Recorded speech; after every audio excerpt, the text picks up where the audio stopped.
na hindi ako kukuha ng speaker. Never, never. Cannot, never, never. So, puntahan natin ang kwento ni Zaldico. Bakit, Mike, sinasabi ni Zaldi na hindi ako kumita ng isang kusing dito sa perang pinag-uusapan? Tinanong din sa akin yan. And in fact, ako sasabihin ko agad dito sa iyo, boy, hindi ako naniniwala. Kasama ka dyan, involved ka dyan, kumita ka dyan. Pero alam ko rin, nabuoporma sila from a legal point of view. Okay. That at a certain point, they would have to defend themselves. No? Kaya sinasabi niya na ganito, ganito. Pero, as to the paper trail, as to the ledger, alam mo si Saldi, may libro eh. Hindi ko ito, kakwento ko boy, hindi ko maintindihan to eh. Sabi ni Sergeant Gotesa, inakyat po namin sir yung 45 na mga, 46 ng mga maleta. Inakyat niya, iniwan niya yung 15 sa kanya. Bumaba yung 31. Sabi ko, parang illogical ang bigat eh. Sabi ko, bakit yung ginagawa yung sag? Sabi niya, sir, hindi ko alam eh. Tapos naisip ko ngayon that is coming out, pinipicturean niya. Pinipicturean niya lahat ng maleta, pagkatapos ng deliver na. Kasi boy, dito hindi na bilangan ng pera. Biluhan na. Kino. Sabi ko, paano pagbilang ng pera? Ang dami nun. Sir, may kino ho. Sabi niya, alam niyo ba sir, na ang isang kilo, nung ko lang dinalaman, ang 1 milyon is 1 kilo.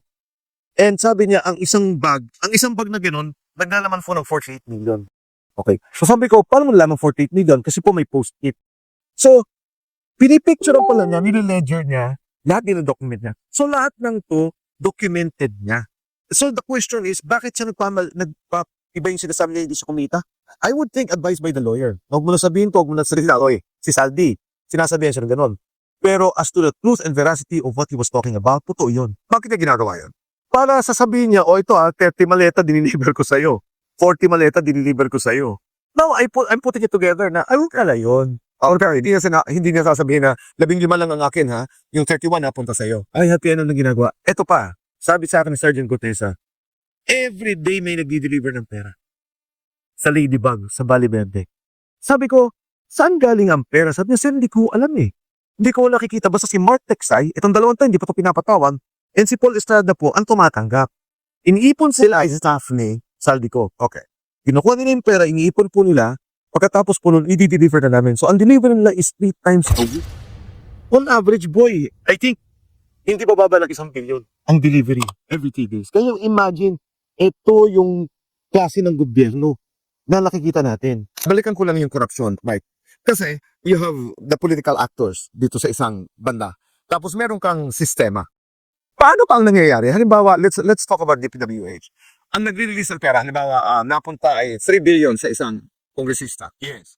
Saan ang gagaling ang pagbabawas? I'm not talking anymore about the 100 billion in Sergio, etc. Yung doon na sa, paano ba kumikita? Paano ba ang corruption nagaganap? Pag pumasok sa isang district, ang mga contractors, usually may kaibigan na sila dyan, may kasama na sila dyan. So when they make a bid, okay, mananalo yung kaibigan, and then may arrangement siya sa congressman, kung sino man yung nakopo. And it's been happening. It's an open secret in Congress, open secret in DPWH. I'm not going to dignify Zaldico's statement. Yun ang sinabi ng presidente ng Pilipinas. Ang sinasabi nila ay, hindi naman sworn statement ang sinasabi ni Zaldico. Wala namang ebidensya. I mean, these are all his statements. Ba't kami maniniwala? Unang-una, si Saldico, dati pa lang sinasabing may kinalaman. Okay, for 4 months, hindi nila kinusuan si Saldico. Ang sinasabi nila si Saldico may problema.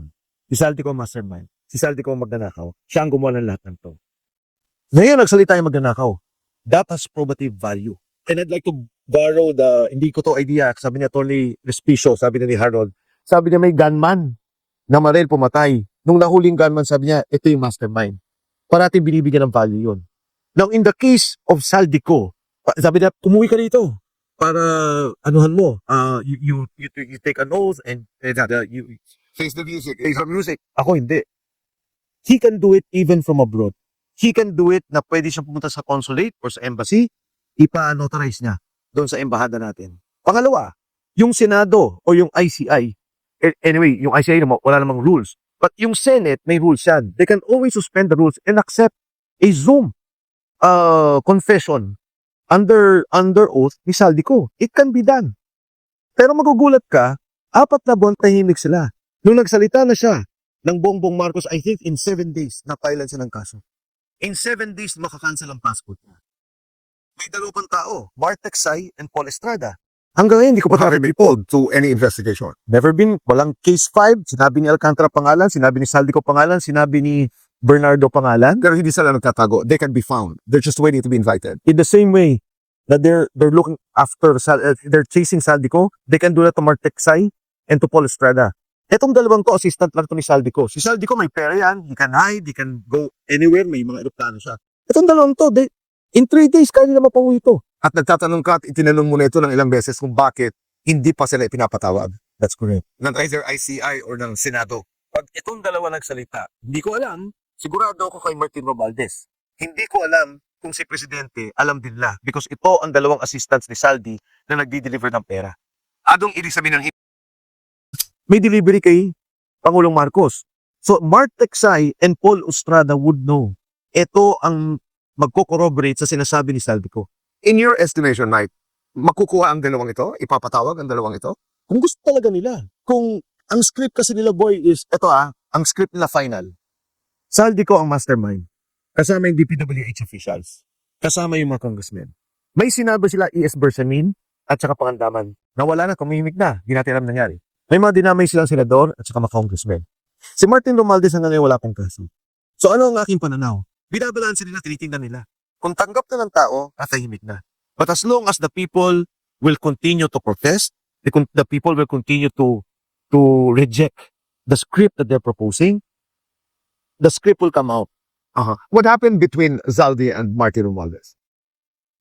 From what I understand, and this is coming from talks from friends of Saldi, na nung una, protect all. No case, don't worry, stay away, get out of the country. Then eventually nagka-problema. And then they're seeing the cases coming out, may tinayal na sa kanya, lumalabas na, parang, uy, ako lang may ipit dito. And then eventually, I would think na si Saldi said, okay na to. Kasi if you're looking at from Saldi's perspective, pauhan nyo lang ako eh. Diba? Third in hierarchy ako o fourth in hierarchy ako. Ang malaking bulto ng pera, dinideliver ko sa inyo. And after 2 years, even if they survive what is happening, si Saldi will always be in jail. Pero, pag nagsalita na siya ngayon at sinabi niya talaga na hindi siya at merong ibang mastermind, then it could be a different situation for him in the future. Pero your advice to Zaldi ko, if you were asked, is for him not come home. As of now, hindi. Kasi, delikado eh. You know, Gutesa, what happened to him? What happened to him? Okay. Let's go to Gutesa. Okay, he went to the Senate. Tapos, Pero bago Senado, Mike, paano mo natagpuan si Sergeant Gutesa? okay, maraming mga haka-haka. Sabi nila si GMA yan, inutusan si Mike. Ano ba yung mga Si former president. former president. Tapos, may connection yun kay Inday Sara, may kung ano no. Simple. A friend of mine went to my office and we were talking and he said, Mike, bakit gusto mong pakinggan to? Sabi ko niyan, ito yung isa sa mga nagdi-deliver ng pera. Doon sa case ni Saldi ko. Sabi ko talaga, to si Gutesa, and I spoke about it, snippets. Kwento-kwento. O sige, nagdala kami ganito, nagulat na kami. Sa baha pala yun, sa flood control pala yung pera na yun. Kinuwento niya yung isang kasama niya na Siya, Mike. hindi. Nagkita talaga. Nagpunta siya sa akin. Okay. Nagpunta siya. Tapos, the reason why siya nagkwento sa akin, kasi that time, Senator Marcoleta was chairman of the Blue Ribbon Committee. So, I guess he wanted to give guidance or he wanted to tell me his side of the story. I went to Senator Marcoleta, sabi gusto mo kausapin at tao to. Sabi, sila ba yan? Kilala mo ba yan? Sabi ko, kilala ko, yung nagpakilala. And trusted ko yung nagpakilala. And I'm sure, okay itong sinasabi ni Sergeant Gutesa. Sinabi ni Gutesa, nagkwento siya. Lahat ng kinikwento niya. Marcoleta appealed to him. Sabi ni Marcoleta, Senator Marcoleta, alam mo Sarge, sabi niya, itong nangyari sa bansa natin, grabe na. Itong ganito, sabi niya, sobra na. Maawa na tayo sa mga anak natin. Sabi niya, kung pwede, magsalita ka na. Kasi supposedly, grupo sila na magsasalita. Alam mo, nung nag-uusap kami ng Sergeant Gutesa, sabi niya, Sir, ano yung tingin mo mangyari sa akin? Sabi ko, alam mo Sarge, normal yan, babatikusin ka, sisikat ka, man. Ang sabi pa niya sa akin wala naman sir sila mababatiko sa akin, sundalo lang naman ako. Why was he coming out? Why was he willing to talk? Mukhang sa circles nila, nag-uusap sila ng, grabe, ito pala yun. Ito pala yung pera. Tapos, binaha yung kamag-anakan niya, binaha yung asawa, yung pamilya ng isa. So may personal na harana sana ganun. Oo, tapos parang inaano nila, ito pala yung perang dinideliver natin. Kasi flood control height of the flood control investigation. Tapos yun nga, nakikita lang bilyon-bilyon.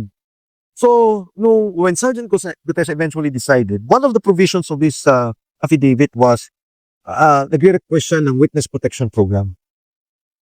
Pero nagulat ako nung Senate hearing, hindi naman niya nireject. Sabi niya hindi niya. Isa. Oo, naparoon siya yun. Oo. Initially, after nung hindi na kami nakita, kinukup siya ng mga kasama. Sorry, May. Tama ba? Publicly niya sinabi na hindi na kailangan. Yes. Di ba? Yes. Okay. Pagkatapos, after nun, boy, nawala na siya. Hindi kami nag-uusap lang kami through a third party. And then sabi, okay siya, lahat ng reports, okay naman siya, tapos yung pamilya, okay naman. Then eventually, nang okay kuha ng reports, hindi na siya makalabas. Detained na siya. Pagkatapos doon, di ba na-deny yung Navy, okay lang sa akin. I mean, it's okay, I understand, they have to deny it. Ngayon ata, wala na siya doon. Meron kami nakukuha reports kung nasan siya. But anyway, boy, napabaliktad na nila. Oh, because just before the first video of Zaldico, napabalita that he recanted. Yes. Oo, na bumaligtad na babawiin niya lahat ang kanyang sinabi. Yes. So what is your story? Nung nalaman ko na yung pag-recant niya at yung dinedyo pa siya, yun ang pagkakalam ko, no? Coming from the reports coming from the family. Siyempre nalungkot ako. Tapos medyo nagalit ako. But eventually naisip ko, hindi kawawa yung tao eh. Paano mo sisisihin yung isang tao na nag-isip para sa bayan, pagkatapos na yun naman yung pamilya na iniipit. Yung pamilya niya may danger. So, kung ako man yun, siguro pipirmahan ko lahat ng papapirmahan nila at sasabihin ko lahat ng gusto na sabihin. Kaya nga nag-a-appeal ako, napakawalan na nila because nung sinabi na ni Saldi ko na nagdi-deliver akong pera, ko okay na. At least si Gutesa hindi na siya yung main na naging problema. Eh biglang sinabi ng second part, totoo lahat na sinabi ni Gutesa. oo. Naku, sabi ko, nawala na naman. After that, hindi na namin siya alam kung nasaan. I will not engage, sabi ng presidente. My conscience is clear, sabi ni Martin Romualdez. May mga calls pa na, no, we're not going to call for anybody's resignation. This is transparency rally. This is an accountability rally. What do you make of this whole thing, Mike? Mga taong nanonood, nakikita na ano talaga yung nangyari. Everyone reads, everyone tries to find out ano ba nangyari sa bansa. Klaro, laking kwento ni Saldi ko. Klaro na nakikita natin sa program funds. So, going back to my point,